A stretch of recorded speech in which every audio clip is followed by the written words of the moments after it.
이사야서 22장 1절로 14절까지 말씀 저와 여러분이 함께 교독하겠습니다.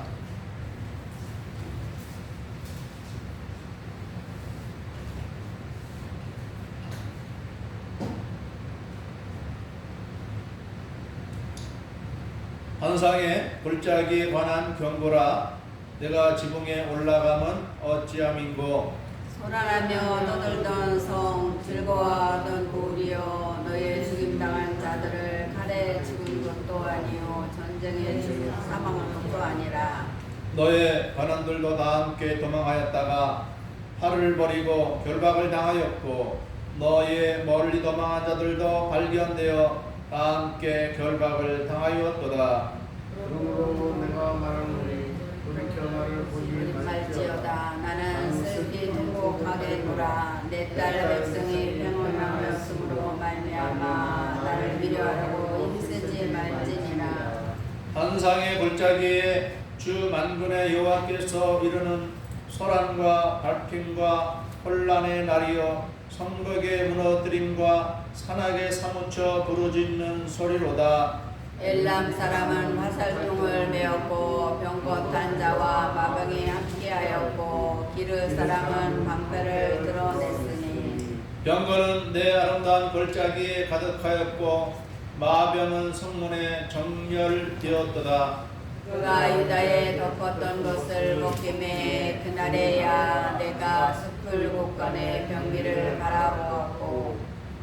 너희가 다윗성에 무너진 것이 많은 것도 보며 너희가 아랫못에 물도 모으며 또 예루살렘의 가옥을 개수하며 그 가옥으로 성벽을 견고하게 하여.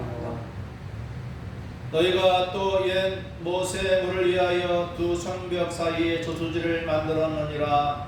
그러나 너희가 이를 행하신 이를 악망하지 아니하였고 이 일을 옛적부터 경영하신 이를 공경하지 아니하였느니라. 그날에 주 만군의 여호와께서 명령하사 통곡하며 애곡하며 머리털을 뜯으며 붉은 배를 띠라 하셨거늘. 너희가 기뻐하며 즐거워하여 소를 죽이고 양을 잡아 고기를 먹고 포도주를 마시면서 내일 죽으리니 먹고 마시자 하는도다. 만군의 여호와께서 친히 내 귀에 들려 이르시되 진실로 이 죄악은 너희가 죽기까지 용서하지 못하리라 하셨느니라. 주 만군의 여호와의 말씀이니라. 아멘. 오늘 말씀의 제목은 환상의 골짜기입니다. 환상의 골짜기. 좀 더 길게 하면 환상의 골짜기에 관한 경고다. 이렇게 할 수 있습니다.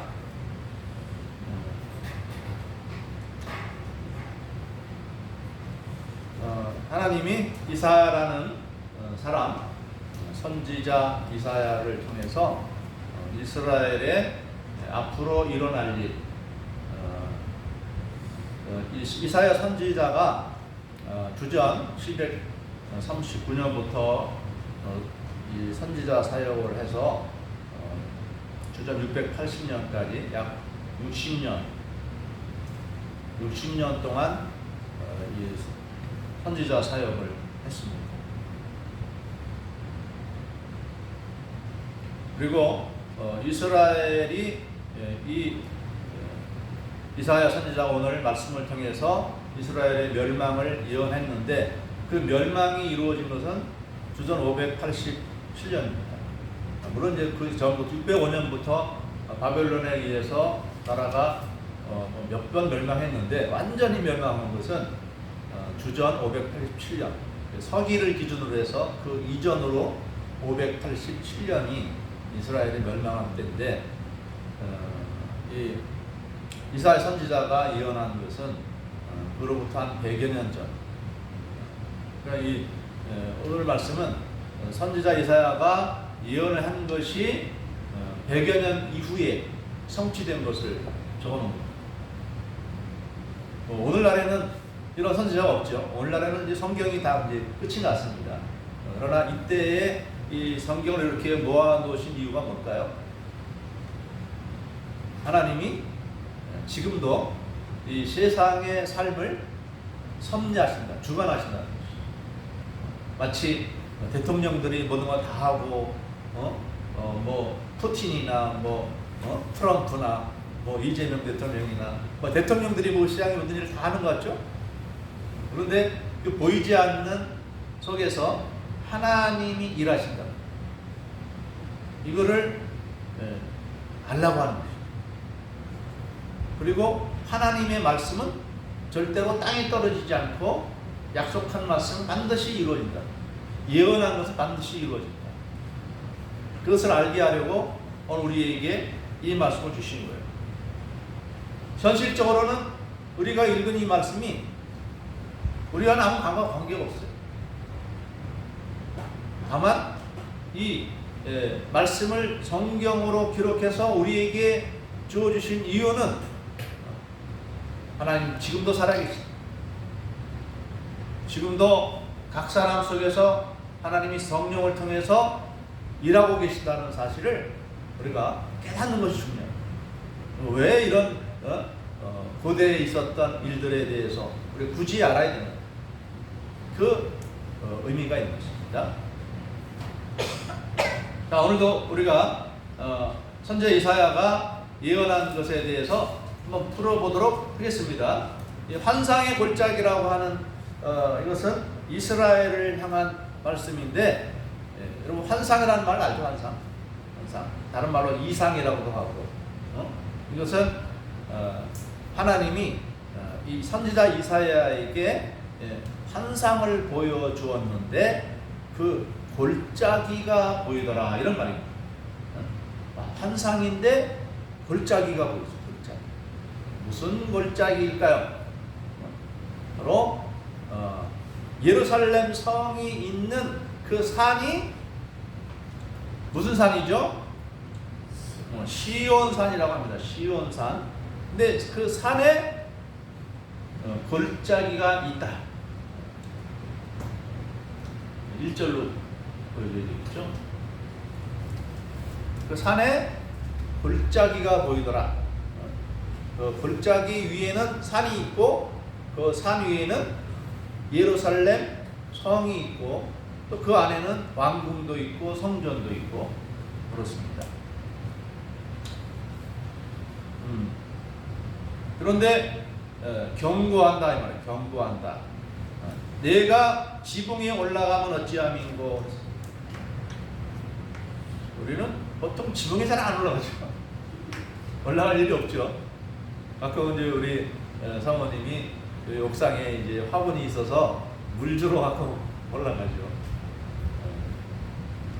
우리나라는 또 옛날의 집들은 다 이렇게 뾰족하게 지붕이 있어서 비가 내리면 옆으로 흘러가도록 그렇게 만들었죠. 근데 이스라엘 사람들은 그런 지붕이 있는 이렇게 우리나라 옛날처럼 기와 있고 이렇게 물 내려가도록 하는 이런 집이 아니라 그냥 말하면 평평한 우리 현재 옥상과 같은 이런 구조로 되어 있는 옥상이 있는 구조. 그래서 사람들이 이제 옥상에 옆으로 이제 사다리를 놓고 옥상으로 올라가기도 하고 내려오기도 하고 그런 구조였어요. 그래서 그 옥상에다가 이제 곡식을 거둬서 말릴 것이면 말리기도 하고 또 거기서 또 베드로 같은 경우에는 지붕에 올라가서 기도도 했다. 점심이 차려질 때까지 기도도 하고 그랬습니다. 또 거기서 또 무슨 고기를 구워 먹을 때 옥상에 있으면은 집에서 고기를 구워 먹으면 막 연기가 나고 냄새 나잖아요. 밖에서 이렇게 구워 먹으면은 냄새가 안 나겠죠. 그래서 때로는 지붕에 올라가서 음식도 먹기도 하고 사람들과 같이 이야기하기도 하고 아니면 거실과 같은 그런 역할을 한 것이죠. 그러면서도 이렇게 밖에 이렇게 내다보는 이런 구조죠. 근데 네가 왜 지붕에 올라갔느냐 이렇게 말하는 이유는 2절 때문에 그래. 2절 때문에. 자, 상황이 어떤 상황이냐? 2절 보니까 소란하여 떠들던 성 즐거워하던 거울이여. 지금은 우리 동네가 아주 조용하죠. 이렇게 방음이, 우리 또 우리 교회 방음이 되잖아요. 창문도 이중구조로 돼 있고 다 이렇게 벽으로 둘러싸여 있어서 조용한데, 보통 시의 사람들은 막 밖에 막 걸어다니면서 막 그러죠. 이야기하고. 우리는 이제 밖에 내다보면 차들이 주로 왔다 갔다 막 하고 걸어다니는 사람들은 많지 않아요. 그렇죠? 근데 이때는 옛날 고대 시대에는 막 길거리 사람들이 막 다니기도 하고 이야기도 하고, 뭐 장사하는 사람 뭐 생선이 왔습니다. 뭐 메밀먹이 왔습니다. 막 가끔 이 지나가면서 막 이 차에서 떠드는 소리도 나고 그러는데, 장사하는 소리, 서로 사람들끼리 뭐 이야기하는 소리, 또 뭐 즐겁게 막 노래 부르면 또 하는 소리, 이런 소리가 나던 고을, 즉 예루살렘 성을 말하는 것입니다. 예루살렘 성 안에서 사람들이 막 떠들고 웃고 뭐 즐겁게 살던 그 고을이 어떻게 됐느냐? 너희의 죽임을 당한 자들은 칼에 죽은 것도 아니요 전쟁에 사망한 것도 아니요. 많은 사람들이 죽어가고 있더라. 많은 사람 죽어가고 있는데 지금 그 지붕에 올라가서 뭐 하는 거냐 이 말. 즉 재앙이 닥쳤는데 왜 지붕에 올라가서 뭐 하느냐는 것입니다. 3절에 보니까 너희 관함들도 다 함께 도망하였다가 화를 벌이고 결박을 당하였고 너희 멀리 도망한 자들도 발견되어 다 함께 결박을 당하였도다. 뭐 그럼 어떻게 하는 얘기입니까? 지금 도망하는 사람들이 소용이 없어요. 뭐 지붕에 올라가 있으나 뭐 도망하나, 지붕에 올라가 있다가 재앙이 오는 것을 보고 도망할지라도 소용이 없다, 이런 말입니다. 왜? 다 붙잡히니까. 이 적들이 갑자기 막 몰려 들어오니까 뭐 그들과 싸울 틈도 없는 것이죠. 활을 가지고 있어도 이제 활을 제대로 쏠 수도 없이 막 도망가는 거, 도망. 우리가 어떤 일을 당하면 도망가야 되죠. 뭐 어느 학교에 뭐 폭발물이 장치가 되어 있으니까 그리 알아라 뭐 이렇게 뭐 일본을 통해서 그런 말이 들어왔다 그러네요. 무슨 학교 폭파할 거야, 막 그렇게. 근데 또 실제로 아무것도 아닌데 그냥 그렇게 공포심을 조장하는 것이죠. 혹시나 그래도 거짓말이 아니라 진짜일지도 모르니까 일단 피하고 보자 해가지고 학생들이 막 피하죠. 또 지진이 일어난다면 어떻게 되죠? 우리 의자가 간단해가지고 의자 밑으로 하여튼 재앙이 닥치면 뭔가 조치를 취해야 되는데 아주 안전한 조치를 취해야 될 것입니다. 그런데 도망가는 것은 의미가 없다. 왜? 다 붙잡힙니다. 4절에서 또 말합니다. 그러므로 내가 말하노니 돌이켜 나를 보지 말지어다. 나는 슬피 통곡하게 노라. 슬피 통곡하게 노라. 통곡해 본 적 있습니까? 사람이 언제 통곡하죠? 부모님이나 사랑하는 사람이 이제 세상을 떠나는 일이 있거나 이별을 하거나 또 원통한 일을 당하면, 억울한 일을 당하면 너무 억울해서 막 통곡을 할 것입니다. 이 선지자는, 이사 선지자는 왜 통곡하는 거죠? 이스라엘이 멸망하는 것을 환상으로 보면서 통곡하는, 환상으로 보니까. 그러니까 환상을 보는 이 이사야는 통곡하는데 다른 사람들은 어때요? 아직 환상을 못 보잖아요. 그러니까 이상하게 보겠죠, 이 선지자를. 그래서 4절에 하는 말입니다. 내가 말하노니 돌이켜 나를 보지 말라. 너희들은 모른다 이 말이죠. 내가 왜 보는지. 내 딸 백성이, 이 내 딸이라고 하는 것은 이스라엘을 향하여 하는 말을 내 딸이라고 이렇게 표현했는데, 참 하나님의 사랑하는 백성들이라는 의미가 여기에 있는 것이죠. 그 말을 선지자가 내 딸이라고 표현하는 것입니다. 보통의 이제 부모님들은 딸들을 이뻐하죠. 뭐 우리나라면 딸바보라고 그래요. 딸바보. 뭐 예전에는 그냥 아들바보입니다. 아들바보. 장남, 아들, 대를 이어가는 것을 굉장히 우리 과거에는 소중히 여겨서 다들 아들바보였어요. 딸 낳으면 안 좋아하고 아들 낳으면 좋아했어요. 지금은 거꾸로라고 그래요. 지금은 딸을 원하는데요. 왜 그럴까요? 딸들이 부모를 잘 칩니다. 그러니까 딸바보가 되는데 요즘 우리 아들들도 참 부모님 잘 모셔야 됩니다. 그래야 아들이 인정받는 그런 시대가 됐는데 아무튼 내 딸 백성이 패망하였으므로 말미암아 나를 위로하려고 힘쓰지 말라. 아무리 위로해도 위로가 안 된다 이 말이에요.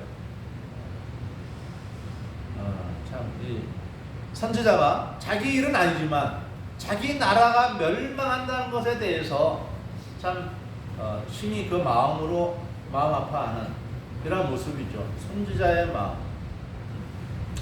아마 이것은 우리들도 마찬가지죠.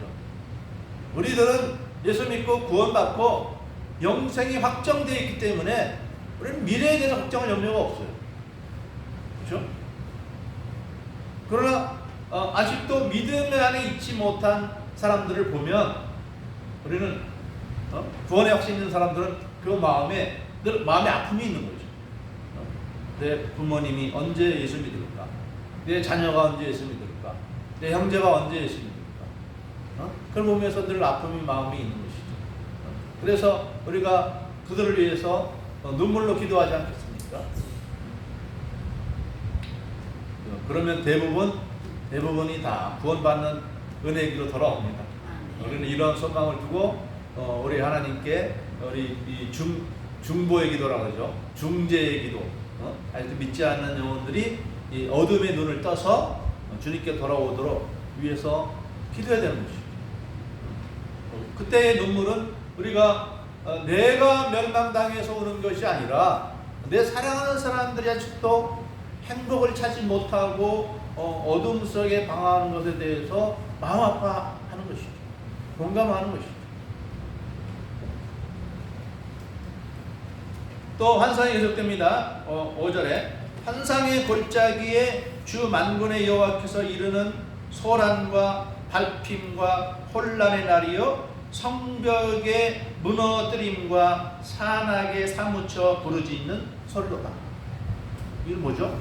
성벽이 무너지면서 성벽으로 이제는 군사들이 올라가서 사람들을 죽이고 칼로 죽이고 발로 밟고 그래서 수많은 그 죽어가는 사람들이 막 비명을 지르는 이러한 소리가 막 들려온다.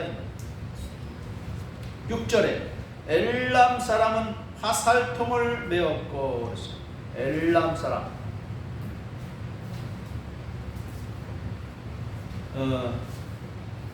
이 엘람 사람이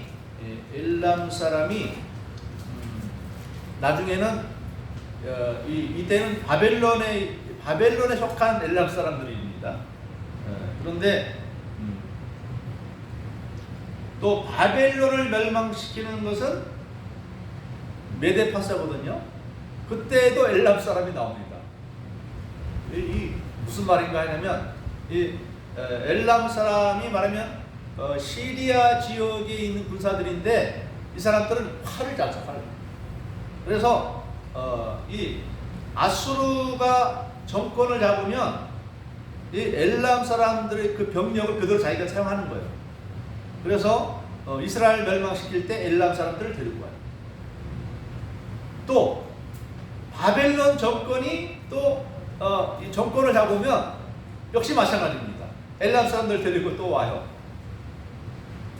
근데 또 메데파사가 정권을 잡을 때에는 이제 바벨론을 멸망시키는 또 군인들이 됩니다. 이렇게 하여튼 이리 붙었다 저리 붙었다 늘 시대에 따라서 이리 붙는 그 군사들이 바로 엘람 사람들인데 화살통을 맨 것은 이 사람들이 활을 잘 썼어요. 대한민국 사람들도 활 잘 썼죠. 옛날부터 우리 나라 사람들이 이 활 쏘는 것을 좋아했어요. 그래서 우리 조선 시대를 제정한 그 누구죠? 이성계 우리 조상님인데 그분도 활을 잘 쐈고 우리 조상이 덕천문 자손인데 우리가 덕천문이 되는 우리 직계 조상도 활을 잘 쐈다고 합니다. 그래서 그 왕뿐만 아니라 왕의 신하들도 많은 사람들은 활 쏘는 걸 좋아했고 그래서 우리 국궁이라는 게 있죠. 여기 그 무슨 산이죠? 도솔산에 저기 거기 자전거 경주장 있죠? 그 옆에 양궁장도 있고 국궁장도 있어요. 양궁은 이렇게 구조가 이렇게 잘 맞춰지도록 구멍이 있는 것이 양궁이고 그냥 국궁은 그냥 옆에 대서 자루에 대서 이렇게 활을 쏘는 거죠. 위에는 국궁장이 있고 아래는 양궁장이 있어요. 그 활 잘 쏘는 엘람 사람들이 왔고 또 병거탄자와 마병이 함께 있고 또 기르 사람은 방패를 가졌다. 방패는 막 뭐 돌멩이 던지거나 뭐 활을 쏘거나 할 때 다 나와내는 그 방패 부대, 큰 방패 있죠. 큰 방패를 가지고 이 성 위에서 이렇게 막 공격하니까 아래서 공격하려면은 좀 불리하잖아요. 그러니까 이 큰 방패를 가지고 맨 앞에서 이렇게 딱 막는 거예요. 뒤에는 화살 부대, 앞에는 방패 부대. 병거는 내 아름다운 골짜기에 가득하였고 마병은 성문에 정렬되었도다 그랬습니다. 마병과 병거가 완전히 다 포위하고 있는 것이죠. 그가 유다에 덮였던 것을 벗김에 그 나라에 내가 숲을 곳간에 병기를 바라보았고 그랬어요. 유다에게 덮였던 것을 벗긴다고 하는 것은 그제서야 정신을 차리고 우리에게 무기가 있나 해보니까 숲풀 사이에 병기가 좀 있더라 하는 것이죠. 그러니까 그전에는 거들떠 보지도 않는 것들. 그것이 이제 나중에서야 이 적군이 다 이제 포위한 다음에야 비로소 자기들에게도 병기가 조금 남아있다는 것을 발견한다는 얘기입니다. 그리고 9절에 너희가 다윗성에 무너진 것이 많은 것도 보며 보니까 성이 무너진 것이 많이 있더라. 지금 이게 큰일 났구나. 그래서 어떻게 합니까? 10절에 또 예루살렘 가옥을 개수하며 그 가옥을 헐어 성벽을 견고하게도 한다. 그랬어요. 이제 전쟁이 이제 일어났으니까 예루살렘 성이 바벨론 군대에 의해서 완전히 포위되었으니까 이제 그들을 대항하려면 어떻게 합니까? 이제 방비를 해야 되겠죠. 그래서 막 이제 사람 살지 않는지 또 혼자 사는지 이런 것들은 이제 합병을 시켜가지고 집들도 웬만한 것을 집들을 헐어가지고 그 돌멩이를 가지고 무너진 성벽을 보수한다 하는 얘기예요. 그건 괜찮은 거죠. 그리고 또 다시 9절 중간에 보면 너희가 아랫못에 물도 모으며 11절에 너희가 또 옛못의 물을 위하여 성벽 사이에 저수지를 만들었느니라 그랬어요. 이 적군을 대항하려면 그 성 안에서 물을 마셔야 생존할 수 있겠죠. 물을 못 마시면 그 성 안에서 갇혀서 죽는 것이죠. 그래서 물이 성 안으로 모여오도록 히스기야 수로라고 있어요. 성지순례라고 하죠. 그 예루살렘 그 성지순례가 보면 히스기야 수로라고 있는데 지하를 통해서 이 물이 골짜기에 있는 물이 예루살렘 성 안으로 들어가도록 이렇게 아주 미세한 그 경사를 쳐서 갑자기 확 내려가면은 물이 아래로 다 빠지니까 미세한 이 흐름을 따라서 물이 졸졸졸졸졸 예루살렘 성 안으로 더 모여들고 그래서 거기에 저수지를 만들고 거기에서 몇 달이라도 생존하도록 그렇게 만드는 것이죠. 자, 그런데 문제가 생깁니다. 11절 중간에 그러나부터 그러나 너희가 이를 행하신 이를 악망하지 아니하였고 이 일을 옛적부터 경영하신 이를 공경하지 아니하였느니라.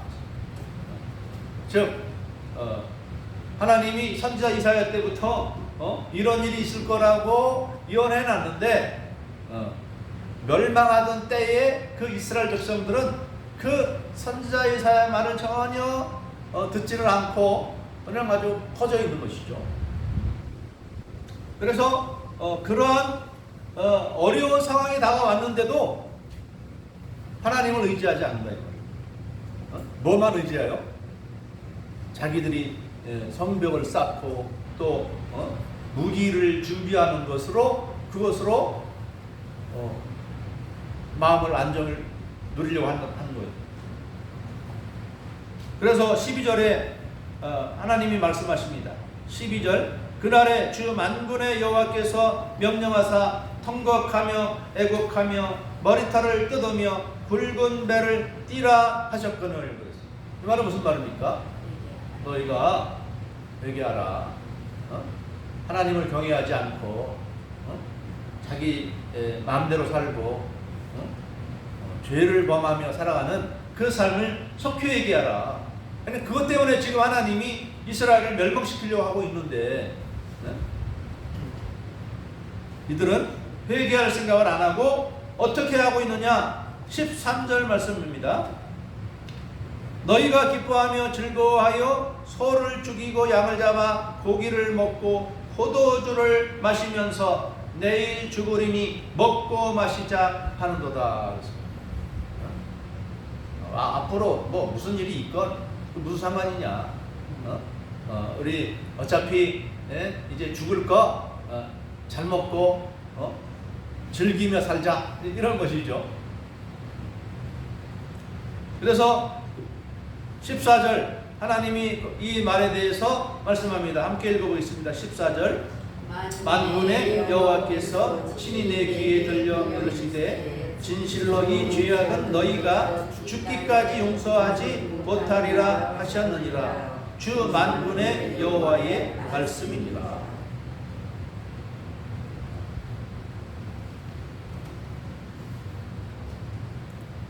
하나님이 이 세상에 전쟁이 일어나도록 허락하시는 이유는 뭔가? 하나님이 이런 일을 허락한다. 허락. 즉 하나님이 전쟁을 막 능동적으로 일으키시는 것이 아니라 전쟁이 일어나려고 하는 것은 하나님이 막지 않는다. 이걸 이제 허락이라고 하는데 하나님의 섭리는 능동적인 면도 있지만 이렇게 허락하시는 경우가 많이 있어요. 그래서 전쟁을 막을 수도 있는데 안 막아주시는 이런 상황이죠. 만약에 이스라엘 백성들이 이 선지자의 말씀을 잘 듣고 하나님을 경외하고 하나님 우리는 주님의 은혜가 필요합니다 하면은 하나님 도와주시는데 안 그런단 말이죠. 근데 그런 적도 있어요. 그렇게 했던 사람이 누구냐? 바로 히스기야 왕이에요. 히스기야 왕은 선지자 이사야 말을 듣고 회개했어요. 회개하고 하나님을 경외하니까 아수르 나라가 쳐들어왔지만 그 수많은 군사들을 하나님이 멸망시킵니다. 아수르의 군대 18만 5천 명을 하나님이 하룻밤 사이에 다 죽임을 당하게 했었죠. 어떻게 죽였는지 모르겠어요. 하여튼 사네립 왕이 그 다음날 아침에 일어나 보니까 자기의 군사들 18만 5천 명이 다 죽어 있는 거예요. 전쟁한 것도 아닌데. 왜 죽었는지도 몰라요. 다만 했던 일은 뭐냐면 사네립이 그 신하를 통해서 이 히스기야 왕과 히스기야 왕이 섬기는 하나님의 이름을 모독한 거예요. 그래서 이 사네립은 그 처참한 상황을 보면서 이것이 하나님의 진노라고 하는 것을 느꼈고 그가 아주 참 침몰한 상태가 돼서 본국으로 돌아갔고 그 본국에서는 그 자기가 낳은 두 아들들에게 죽임을 당하는 이러한 재앙이 저에게 이루어졌습니다. 이 모든 것은 히스기야가 하나님 앞에 회개하며 은혜를 구한 결과예요. 그래서 이 두 가지 모습이 다 오늘 우리들에게 교훈을 주시는 것입니다. 우리 뭐 나라라고 하는 차원도 마찬가지고 뭐 세계 여러 나라들의 이 혼란스러운 이런 모습들, 지금 뭐 미국의 트럼프가 관세 정책을 해가지고 막 지금 온 세계가 지금 난리가 났잖아요. 왜냐하면 그 미국이 무역의 세계 무역의 중심인데 이 미국이 다 관세를 걸어가지고 우리나라 수출 못해 이렇게 이제 해 놓으니까 결국 이제 자기네 나라 이 미국 나라의 이 이제 무너진 제조업을 일으키고 기업을 일으키기 위해서 하는 것인데, 그러나 아직까지는 세계에서 만들어내는 싼 그런 그런 어떤 뭐 물건들을 대체할 수도 없는 상황에서 막 관세를 걸고 있는 거예요. 그래서 지금 뭐 중국인이 유럽인이 우리나라도 그렇고 지금 미국에 수출하려던 기업들이 다 지금 아주 막 위태로운 상황이 있어요. 그래서 앞으로 대한민국의 경제가 어떻게 될지, 세계 경제가 어떻게 될지, 미국은 미국 나름대로 뭐 관세를 걸어가지고 자기네들도 비싼 물건을 사야 되니까 물가가 얼마나 올라가겠어요. 자기네들도 이제 손해가 오겠죠. 앞으로 이 세계가 앞으로 어떻게 될지, 또 개인적으로도 우리의 피부에게 피부로 닿지 않습니까? 과연 우리의 직장이 제대로 지금처럼 잘 유지되어 갈지,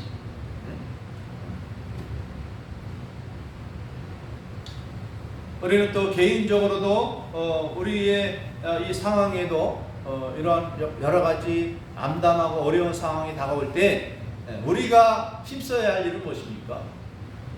바로 우리의 마음을, 우리의 관심을 하나님께로 돌리는 것이죠. 전능하신 하나님, 자기 백성들을 사랑하시는 우리 하나님을 우리가 의지하며 살아간다면 우리에게 비록 수많은 시련과 우리 환경에 여러 가지 끔찍한 일들이 다가온다 할지라도 우리의 미래가 하나님에 의해서 보호되는 것입니다.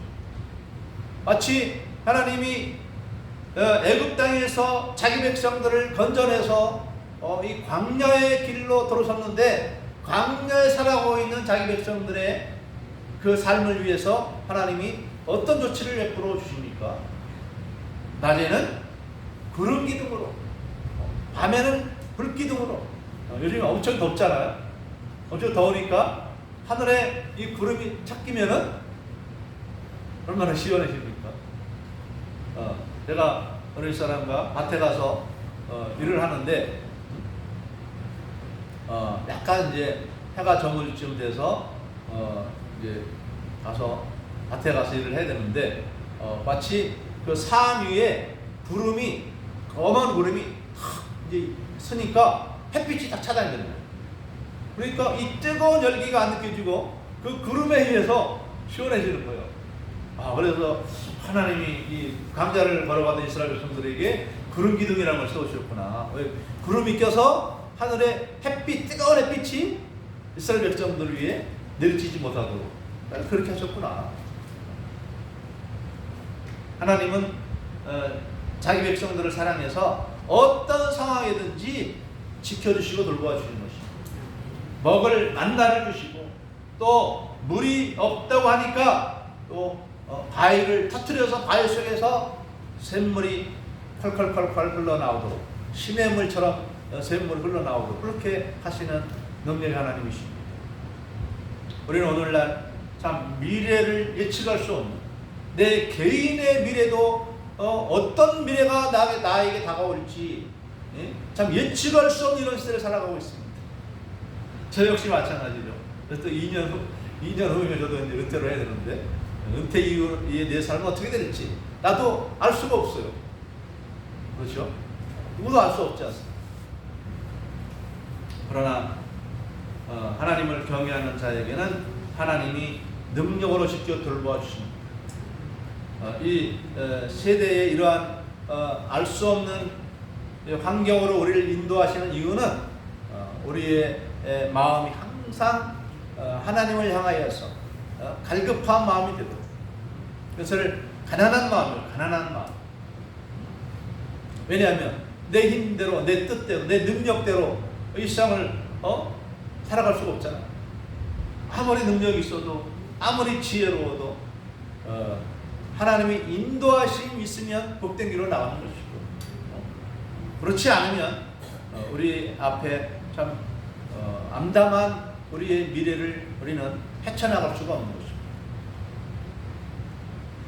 예수님께서 마태복음 5장 3절에서 심령이 가난한 자는 복이 있나니 천국이 저희 것임이라고 했습니다. 우리는 우리를 도와주시는 그 어떠한 광야와 같은 그런 삶 속에서도 자기 백성들을 지켜주시는 하나님의 사랑과 은혜가 우리의 삶에 있어서 광야의 환경에서도 찬송하며 기뻐하며 살아가는 그러한 여러분 되기를 주님의 이름으로 축복합니다. 아멘. 기도하겠습니다. 사랑하는 하나님, 이스라엘 백성들은 하나님의 경고에도 불구하고 그들이 회개하기는커녕 내일 죽으니 잘 먹고 잘 살자라고 그렇게 한 결과로 이스라엘이 완전히 멸망한다는 사실을 우리가 알고 있사옵나이다. 하나님 아버지여, 우리 하나님은 회개하는 자, 하나님의 은혜를 사모하는 자들에게는 은혜와 복을 베풀어 주시지만 끝까지 고집 피우고 믿기를 거부하고 순종을 거부할 때 그들에게는 하나님의 용서 없는 진노가 있음을 우리에게 말씀하여 주셨는데, 하나님 앞에 늘 겸손한 마음으로 나아가는, 그리고 하나님의 말씀을 우리의 마음에 또 받아들이고 그 말씀대로 행함으로 말미암아 악한 이 세상, 혼란한 이 세상 가운데서도 믿음과 평강과 소망을 잃지 아니하고 살아가는 저희가 되게 하여 주시옵소서. 우리 주님 예수님의 이름으로 간절히 기도드리옵나이다.